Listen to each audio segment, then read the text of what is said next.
Hi, my name's Phil. I like talking about politics, and in this video I'd like to discuss how the old favourite, the Daily Express, appears to have had one of those moments of clarity where they're reporting on the sinking of their own Brexit argument. In this case, reporting on the fact that plans to lower our standards means that we won't be able to export much and our economy will lurch even further over the edge of the abyss. But first, if you'd like to be notified of daily news in politics, please subscribe to the channel and click the bell notification icon. So this refers to plans for what keeps being called the bonfire of EU rules or red tape, interchangeably, that we're supposed to be going ahead with. Usual explanation here that we cannot actually change any EU rules. So when the media or Brexiteers talk about getting rid of EU rules, we can't get rid of any EU rules because we're not in the EU. We don't get a say on EU rules. So when Brexiteers say this, what they actually mean are UK rules that happen to be the same as some rules that the EU have. Just over a month ago, the Express was hailing the genius and fortitude of Jacob Rees-Mogg, the Victorian undertaker who also moonlights as our Minister for Brexit Opportunities. The headline was bombastic. Rees-Mogg acts as mountain of useless EU rules. But hang on a minute. This latest headline is a little bit different. Brexit plot for EU laws bonfire torn apart with warning UK goods unsellable in Europe. It has unsellable in Europe in quotation marks there, which is the standard media device to show that this is an opinion, not a fact. Of course, there's nothing subjective about the statement. If we do not produce our goods to the standards required of the EU, then the only way we'll be selling them in Europe is by smuggling them. Not impossible while the wrangling over the Northern Ireland Protocol continues, but you can only shove so much freight onto that route. You can imagine how that conversation went. We don't want EU regulations because it stops our donors making as much money. Boris Johnson's already been talking of massively dropping safety standards. For example, he wants to make childcare cheaper by having fewer staff needed to look after the kids. That's what he's been saying this week. Oh, it's outrageous that people have to pay so much for childcare for these silly safety rules. We should be able to jam loads of kids in, have one person look after them all. This from a man who's never even looked after any of his own kids.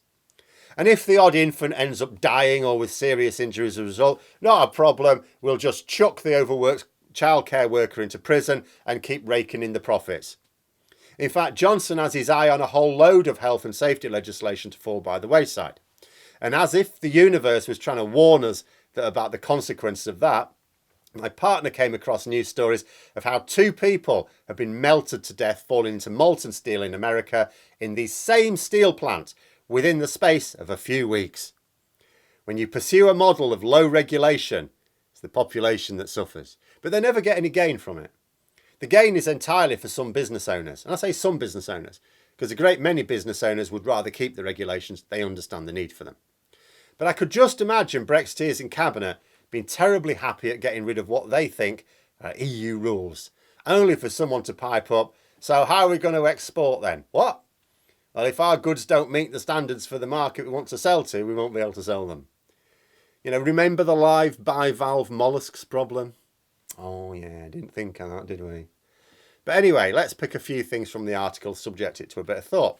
First paragraph talks about setting an expiry date for EU regulatory legislation.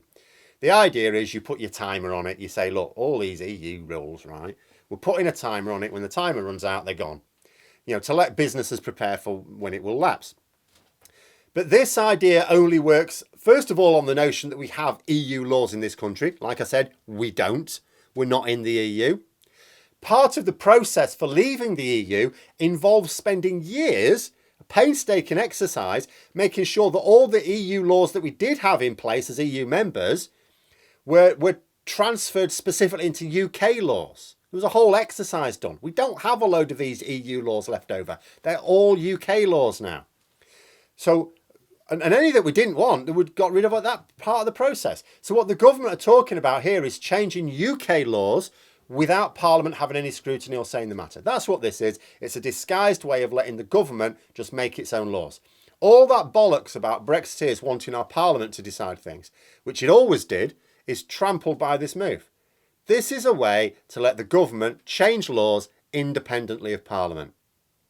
Then you look at the expiry date. So they're talking about a 5-year period. Now consider why they do that. Sure, of course, you don't want to make sudden changes to a crap load of regulations overnight, it would somewhat panic businesses. But 5 years, why 5 years? Sounds to me like it allows them to get the plaudits in the Brexit media for having implemented the policy. It's like, we've done this thing now. Oh, are all these EU regulations gone? No, they're not gone. They'll be gone in 5 years. But I've done the thing that means they will be gone. But they don't have to deal with the consequences because that happens 5 years later. And surely even Rees-Mogg can't imagine he's going to be anywhere near government in 5 years' time. Standard Boris Johnson posse tactics, isn't it? Implement something with a long fuse so that it blows up in some other bugger's face. You know that they still haven't implemented Brexit yet. They know we can't just not have import controls on our border. They talk like we can. We can't. But they're leaving the consequences for someone else, they hope. They know they will need to implement the Northern Ireland Protocol. If we don't rejoin the customs union single market, there's no other option. But they'll leave that for some other bugger as well. They know that long COVID is a ticking healthcare time bomb in this country, thanks to their negligence and lies. But they'll let some other government worry about that. And then when other governments have to deal with all their shit, they will say, well, it's your fault. We would have handled it better if we'd still been in power. And I've said it before and I'll say it again. When you have a group of people who have no experience of having to suffer the consequence of getting decisions wrong, they will do the most terrible harm if you let them make decisions of national and international importance. They are not motivated to make the right decisions. They are motivated for maximum greed. They are motivated to try and win at all costs because the costs do not come back to them. If it goes wrong, it's other people who suffer the consequences. We have too many ultra-privileged, privately educated, wealthy snobs in government. Frankly, one is too many. But I'm not in favour of excluding people from politics just because of their background. So maybe we can allow a token member of cabinet, minister for regulating nannies, the only thing they have any direct life experience for. But anyway, going back to the article, it did note some of the issues that we would face if we set this timer on these regulations. Driving investment away was one. We've already seen some of that. We used to attract quite a lot of foreign investment, but it has been draining away since the referendum result. Brexiteers try and amplify the very small number of businesses who do invest in the UK, but the facts speak for themselves. The overall level has gone down. France has overtaken us as the main European destination for foreign investment from outside our continent. And even the government claim that inward foreign investment is good. They seem to think that being able to export to Europe is more subjective. They haven't completely given up on this idea of just selling more to other markets, even though a year and a half of trade data has exposed this fallacy for the nonsense it always was. But none of them are against foreign investment in Britain, so why are they doubling down on policies that will drive it away? It's also tactically stupid, because let's think about this strategically. If you are in favour of a hard Brexit, what's your main fear? That people call for the softening of Brexit, as a Tory MP called for last week, by rejoining the single market at least. But the current trajectory is to do just that. Yesterday, the Daily Express had on its front page the headline, "Now that is a promise, PM vows to slash bills." I mean, the first question is, so why hasn't he already? Why has he subjected people to half a year of pain and misery if he was always going to be able to slash our bills? But the next thing to note is that, of course he isn't. The Express is just echoing Johnson himself, promising shiny things for the future that will never come. Our bills are not going to go down because the government doesn't want to and also can't afford to bring them down without much more in the way of tax revenues. It's this simple. If you want more public spending, you need more taxes. There are three ways to get this.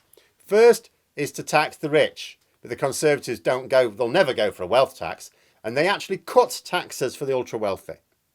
The second is to tax the poor and middle income earners. Now, they've already been doing a lot of this. The scope to do more is severely limited, especially as the tax burden is already the highest since the 1940s. So the third is to grow the economy. Growth means naturally more tax revenues without having to raise the rate of them. But our economy is going nowhere.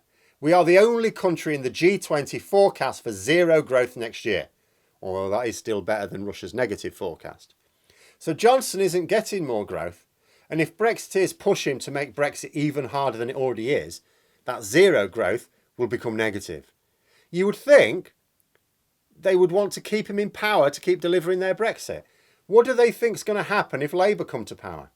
I know they're talking a lot of shite about Brexit right now, but the party is no fan of the concept, and once in power will push hard for sensible economic policies. Right now you've got a load of Tory MPs who are just doing their bit to make sure that Labour get into power. As soon as they're in power, they'll expect the leadership to do something with it. I have actually hopes that the leadership expect to do something with it. And they'll need sensible economic policies, and sensible economic policies are not at all consistent with Brexit. So strategically, Brexiteers wanting to make Brexit even harder is just madness. You'd think they'd do better to try and work out how to at least tread water with what we have before turning the screws tighter. But maybe our best bet is that the hard Brexiteers turn out to be not all that bright after all. But those are my thoughts. Let me know yours in the comments below. Hope you found the video interesting. If you did, please click the like button. If you'd like to support the channel further, the join button for memberships. And until next time, I'll see you later.